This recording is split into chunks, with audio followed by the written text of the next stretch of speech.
Hey everybody, and welcome back to the Small Town Nerdcast. I am your host Brian, and it is now October. I was trying to be spooky. It's the spooky month. Hopefully you guys enjoyed last month, my birthday month, where we talked about all my favorite cartoons growing up. Now we roll into October, or Spooktober, or whatever the hell Tober you want to call it, where I'm going to share with you Texas ghost stories throughout the month. Some of my favorites, some that I've just learned about this month, and so we'll have some fun with it, man. I've always been fascinated by Texas ghost stories, and so that's why I wanted to share in some of the stories that I've found, or some of the stories that I've always heard growing up, kind of stuff, and so hopefully you guys enjoy it. And what's funny though, I hate scary movies. I hate being scared, but for some reason, if it's about Texas ghosts or something, like that fascinates me, or usually it's about Texas history, and so that's always kind of like fascinating in a way. So I'm more fascinated by the Texas part than scared by the scary part of it all, so I think that's why I'm able to do it. And then like I'm the one telling the story in a way, well, I mean, these are true stories, I'm not making these up, so because it's coming from me to you, it doesn't spook me out quite as much, I guess. So there you go. But hey, if there's a spooky story that you know of, or like a Texas ghost story that maybe you enjoy or want to hear me talk about and delve into, please let me know. Hit me up on all my Instagrams, or all my social medias, like Instagram, Twitter, TikTok, Snapchat, YouTube, Facebook. You know where to find me. It's on the page. It's everywhere. You can even put comments on Podbean, and I'll see them there, or wherever you listen to the podcast episodes. I'll be able to find your comments, and I'll be able to track you down and make fun of you. No, I was kidding. So anyway, yeah. And what's always great, like the thing about ghost stories, man, is sometimes they're just so crazy, so over the top, but sometimes there's just a little bit of just a teeny weeny enough truth to really get you through the story. Because something I don't know, there was a story that we were always told for my hometown, and there was this road that was haunted. I remember my cousin first telling me this story, where one of his friends who lived on the road once saw his dad just out in the yard swinging on the swing set, but he thought that was really strange because his dad had died years ago. So it was like the ghost of his dad was swinging on the swing set. And this is something like my cousin told me. And this road, it's just on the outside of town, or hits right into town where near the old high school, but then goes off into the country, and it's a country road, like a farm to market road, an FM, whatever you want to call it. And from what people have said when I've always asked, well, what's down there? What was down there? Some people say, well, there used to be Klan meetings down that road, and they would burn crosses out in the fields, and they don't know if they've killed people out there, but they assume so, and things like that. So it was kind of this scary thing, and it always made me scary to drive on that road at night. In fact, one time I did drive on that road at night with a girlfriend, and got into a car accident because kids will be kids, and we were being stupid. Not crazy. Kids will be kids too. We were trying to make out while driving, and ended up going off the road. And luckily, we both were unhurt in any way, shape, or form. Cannot say the same for my car, but maybe that was the ghost of that road protecting me. Although maybe it was more protecting her, because she was white, I was Mexican, and I doubt racist ghosts would protect me. But yeah, so that was one of the stories, and we always loved hearing about that story. And it would just escalate and escalate to there was alien sightings and actual murders and cross burnings, and everyone would have their own version of why that road is haunted, and things that they've seen on that road, and people walking across or standing on the side of it. And so it always kind of gave you the chills a little bit, but was always kind of a neat, and made you to be brave and drive down that road at night kind of stuff. And so that's why I've always really liked ghost stories. So, and that's why we're going to share it with y'all since it's October. It is the month for storytelling and spooky storytelling, and to make you shiver and make you hug your loved ones a little bit closer because you're a little bit more scared than normal. So yeah, like I said, hopefully you enjoy. If not, you know where to find me. You know where to at me. The first story, though, that we're going to talk about this month happens to be, or takes place in, I want to say, little town Odessa, Texas, but I don't actually know how big or small Odessa is.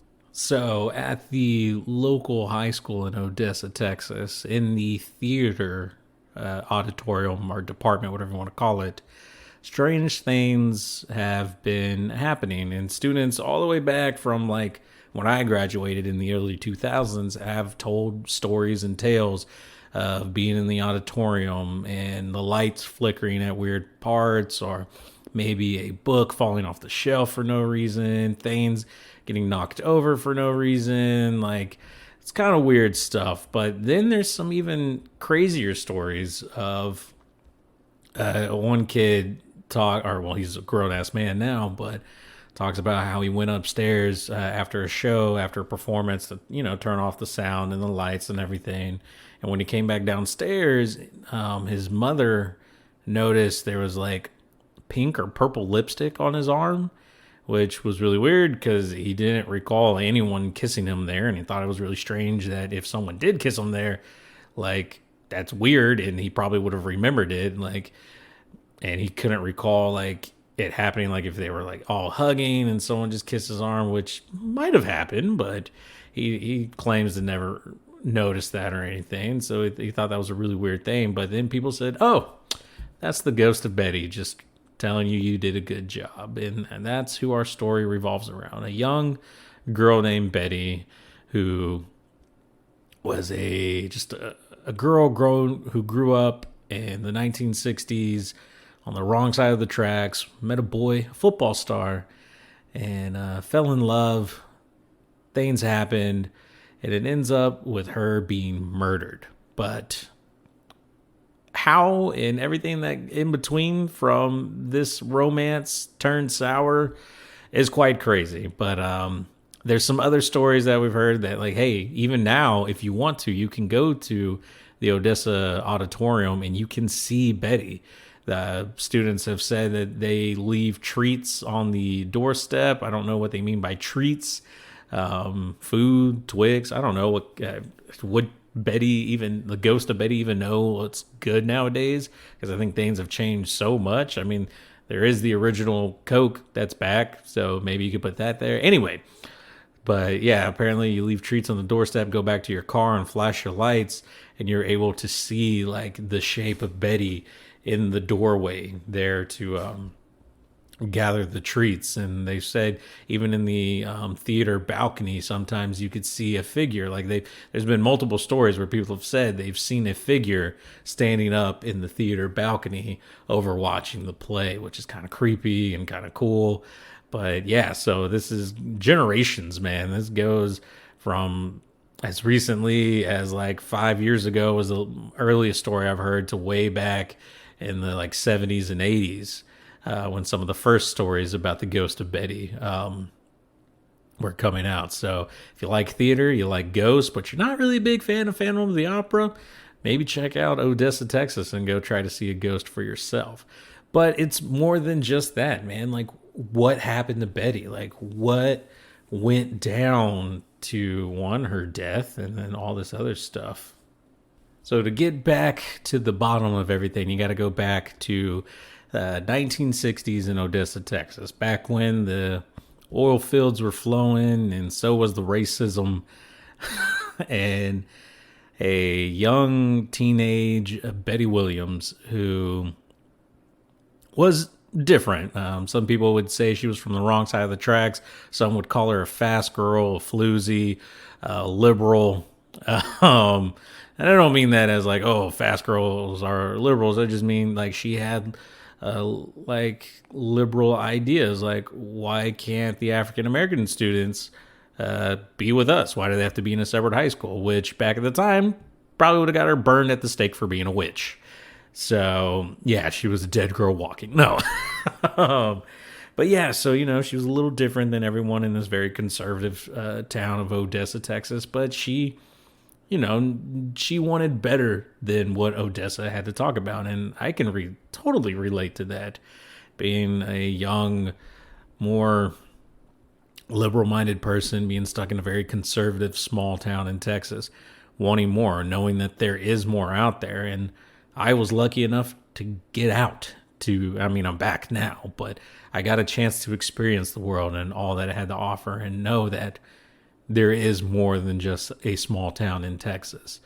Unfortunately for Betty, that was not really the choice for her, I think in a lot of ways she might have felt trapped because she wanted to be an actress. She wanted to be a star. She was part of the theater group in her sophomore year, if I recall correctly. She starred or was fairly large roles in 3 plays, and being so young and already like making moves on the cast, like that's fantastic for her. So her whole world was looking up, She also had no problem finding the company of boys from what people have said about her. So, and nowadays I don't think that's a problem, but back then in the early 60s, that was probably like, it was cool if the boys slept around and did dirty stuff like that. But if a girl ever did that, like, she's a witch. No.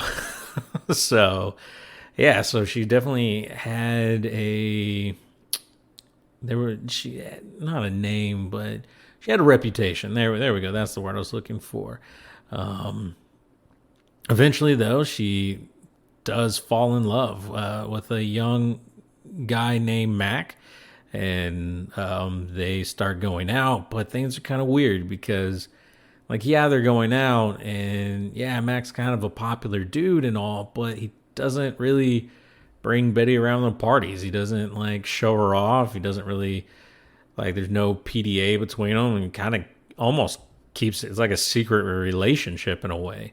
And this was probably I think she was a senior, he was a junior at this point. So, she's coming to the end of high school, and things aren't really going her way with romantically. And then all of a sudden in theater, the theater teacher tells her she's going to be no good. She's not a great actress. She's not getting cast in any parts now. She's being just forced to be the stage manager. And so a lot of these things that are happening to her are starting to all come down at once, man. All hit after hit after hit, and it's starting to take a toll on her. She feels trapped in Odessa, Texas, she's not going to get out anywhere, she's not going to go anywhere. Now all her dreams are starting to fall apart, and then the one person she thought she could turn to for support is ghosting her, basically, and things are going crazy. Then she's kind of gets this idea in her head, there's nothing to live for. I don't there's no point in living because I don't feel like I can live. I don't want to be just another girl in Odessa, like the group of girls that are always there that just marries a man, stays there. And she wanted more. She wanted to do more. And I think the thoughts of not being able to, of being trapped, really got to her. And back in the 60s, no one was going to help with a therapist. No one was going to be a good friend or anything. So people kind of laughed it off. She would honestly talk about wanting to die, and was honestly and people were telling this in stories. She would come up to people and ask, "Hey, would you kill me? I can't do it myself. I need help." And around this time, some things happen.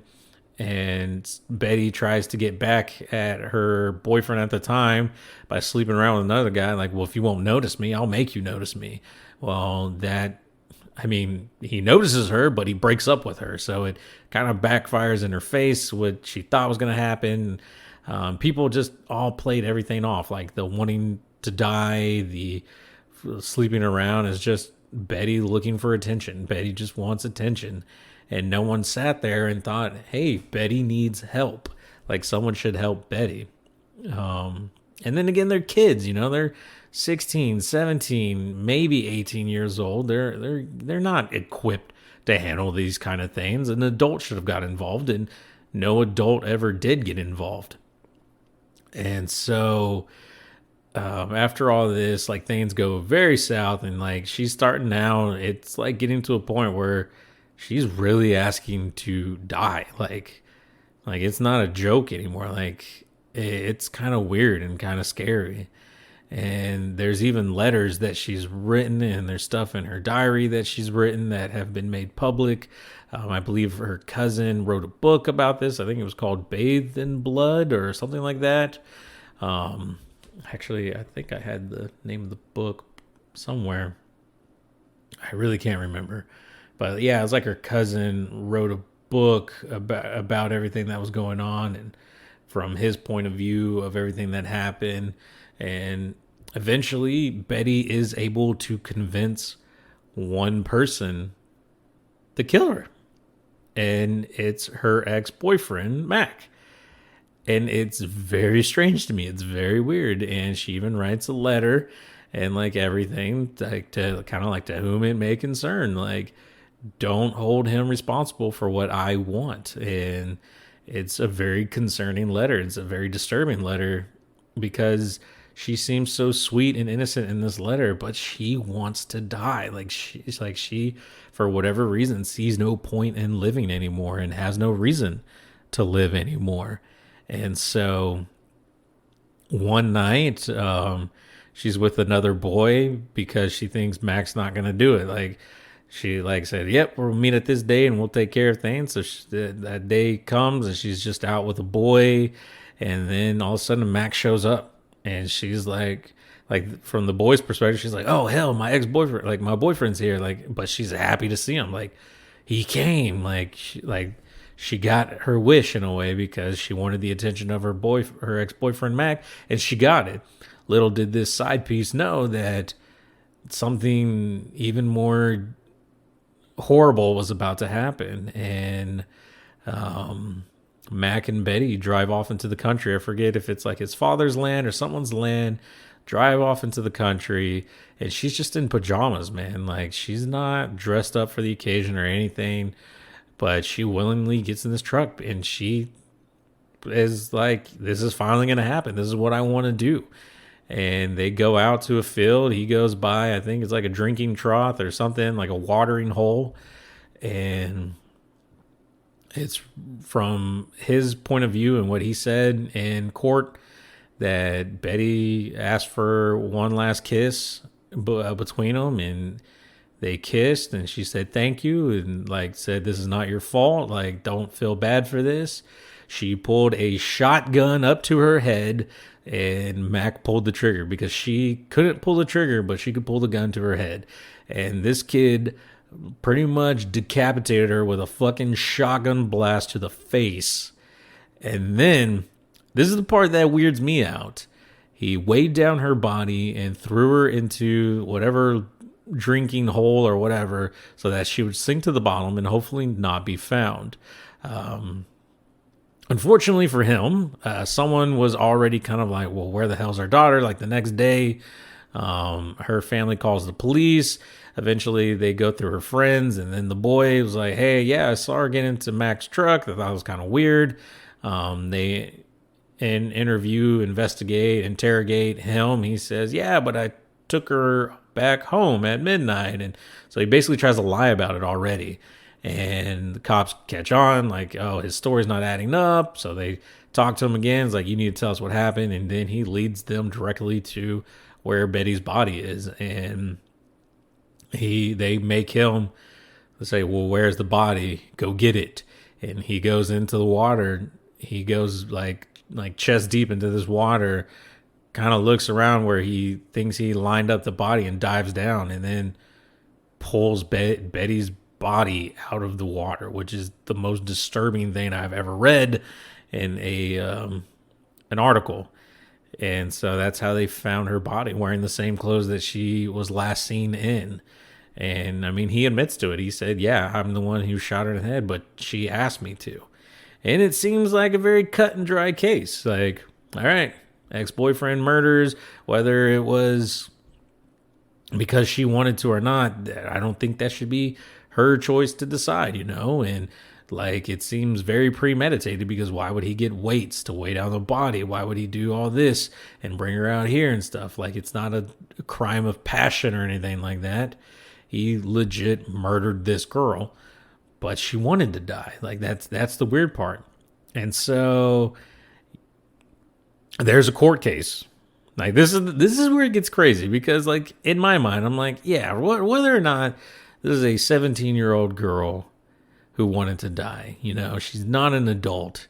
He's not an adult, but like, it's like, this kid's got to be doing jail time, right? Like, he's got to be in prison for this. Like, it's just, you got to serve something, like something bad or not great has to happen to this boy, because something awful happened to this girl.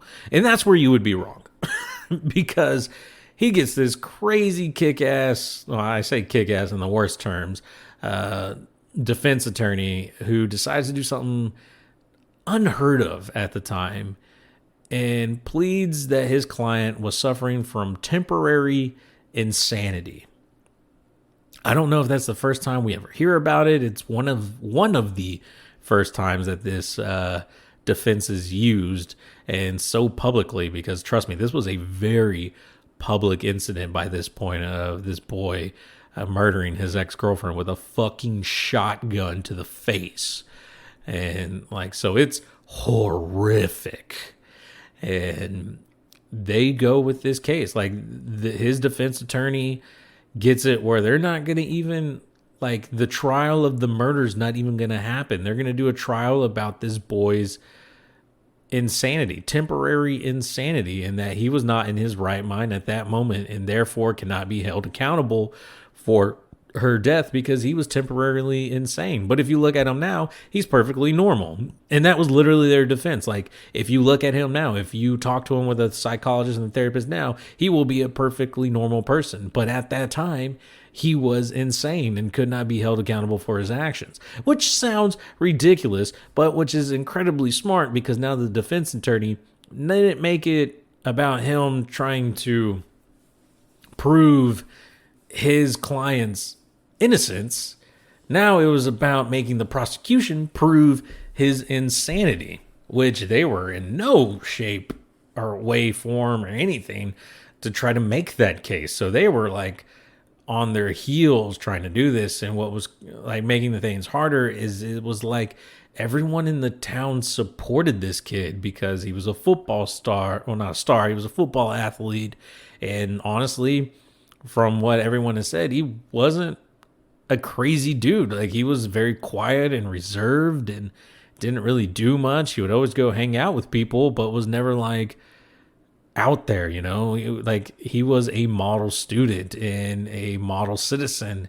And then for whatever reason, this one moment, he decides to assist this girl with her suicide by shooting her with a shotgun to the face. I cannot stress that enough. Like, the most horrific. There's got to be better ways, man.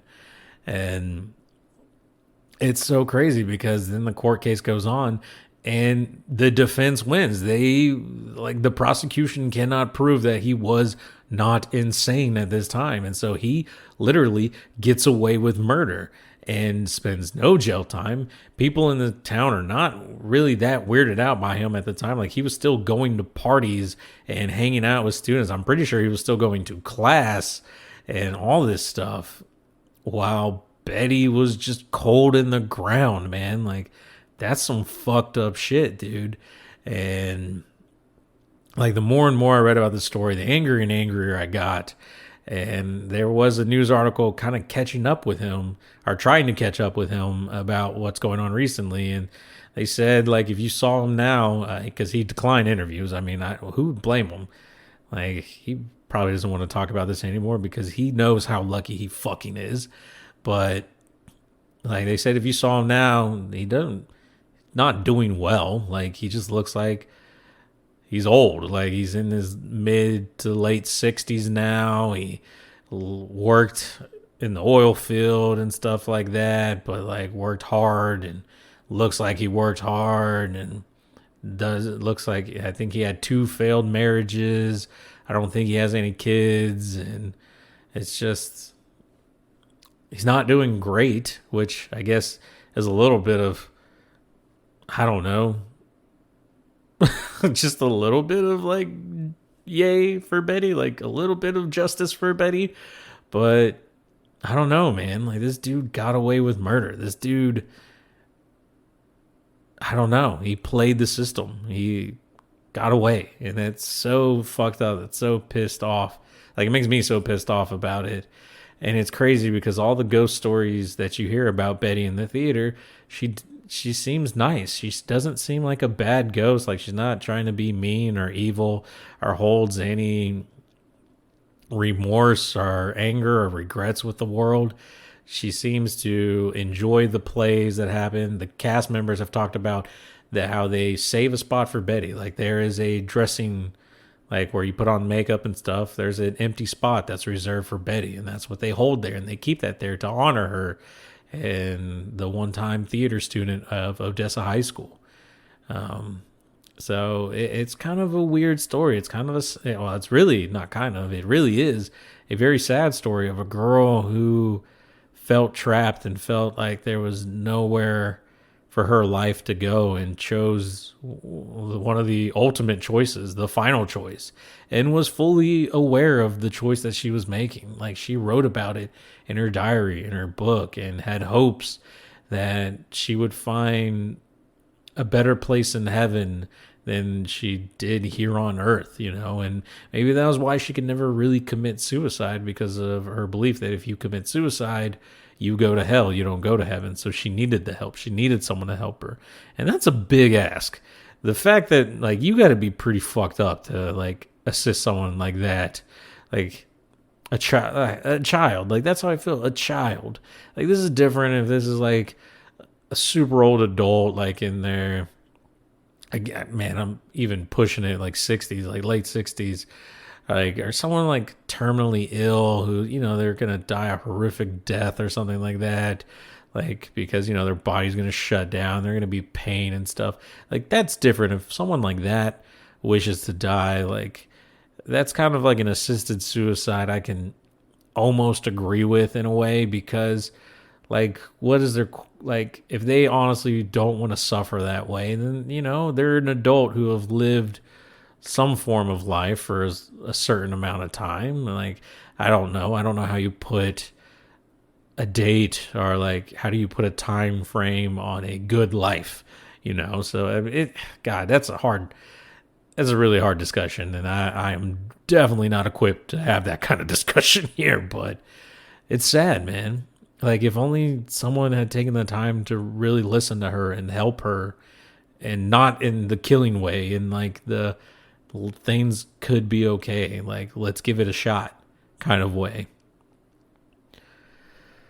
So yeah, it's a bit depressing, but it makes for a really good ghost story, and it's a legit, like, you can look this up. Betty was a real person. Mac is a real person, and he shot her, and that's all over the news articles. It's everywhere. And now her ghost roams the theater auditorium, watching plays. Hopefully she likes what she sees, picking up treats off of the little entryway, and kissing kids on the arm, man. Like, Betty's living her best afterworld life. And so hopefully, I don't know, man, like, hopefully if you guys are ever struggling with anything, know that there's a suicide prevention hotline. That number is 1-800-273-8255. And again, 1-800-273-8255. In fact, I think now across the United States, you can dial 988 and call that number, and it will get you someone to talk to, or someone you know to talk to, because that's no joke, man. That's a crazy thing, because not only does it hurt you, it hurts family members and people of the community, and like, your friends, people are more important than we sometimes realize. And so, yeah, I think this is not only just a ghost story, but a something to learn from, and hopefully we all know that we can get help, we deserve help, and things will get better, especially when you're young and in high school. I've been there. It feels like that's the world. Like high school is your world. Those 4 years are your life, and it's scary to think what comes after and what might not come after. Because like you're so emotional and things mean so much, and time is so short but so long at the same time at that age. So it's kind of crazy, you know. And now being in my mid 30s and looking back at the time and realizing how short that time period was in my life, but how impactful it also was, you know, makes me understand how Betty could have felt isolated and trapped and like the end of the world at that age. And so, yeah, it's a really sad story. But if you're looking for ghosts, like I said, Odessa High School Theater, and you'll find Betty there. Leave her a treat. Maybe she'll leave you a kiss. That's it for this week's Haunting Tale or Ghost Story. And hopefully you guys enjoyed that. Hopefully you enjoyed me breaking it down and looking into it and seeing where the story came from and how like all this came to be. If you like that, I can continue doing that with ghost stories. Or if you don't want the like true history behind it, or like the history that inspired the ghost stories, let me know, because then I'll change the way I tell the stories going forward. But for now, that's how we'll do it, and hopefully you guys enjoyed, and I'm going to keep them all surprised week to week, so hopefully you guys will enjoy next week's ghost story. But that's it for this week. We will catch you guys later.